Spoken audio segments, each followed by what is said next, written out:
चलिए आगे बढ़ते हैं। तमिलनाडु सरकार और राज्यपाल के बीच सब कुछ ठीक नहीं है। राज्य सरकार और राज्यपाल के बीच तकरार बढ़ गई है। आलम यह है कि सुप्रीम कोर्ट को हस्तक्षेप तक करना पड़ रहा है।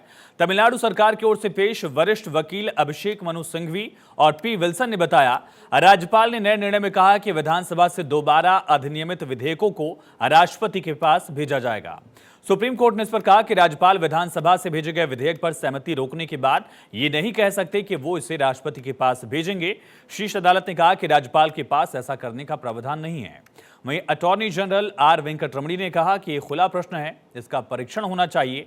CJI justice D.Y.. Chandrachud, justice JB. Pardiwala, justice Manoj Mishra की पीठ ने अटॉर्नी जनरल से कहा कि बहुत सी ऐसी चीजें हैं जो तमिलनाडु के सीएम और राज्यपाल के बीच हल होनी चाहिए।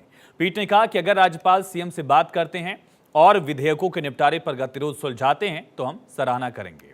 राज्यपाल ने दरअसल नए निर्णय में कहा कि विधानसभा से दोबारा अधिनियमित विधेयकों को राष्ट्रपति के पास भेजा जाएगा और इसी पर पीठ ने कहा कि संविधान के अनुच्छेद 200 के मूल भाग के तहत राज्यपाल के पास 3 विकल्प हैं।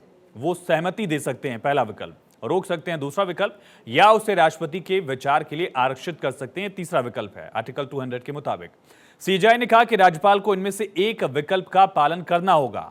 प्रावधान उन्हें चौथा विकल्प नहीं देता, इसी पर यहां पर फोकस किया गया और इस पर अटॉर्नी जनरल ने कहा कि इस पहलू पर उनका थोड़ा मतभेद है। कोर्ट चौथे विकल्प के प्रावधान पर दोबारा विचार कर सकती है।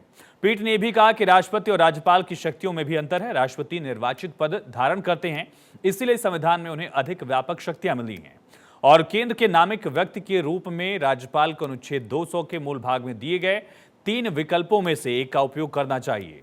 पीठ अब मामले को लेकर अगले सप्ताह विचार करने वाली है।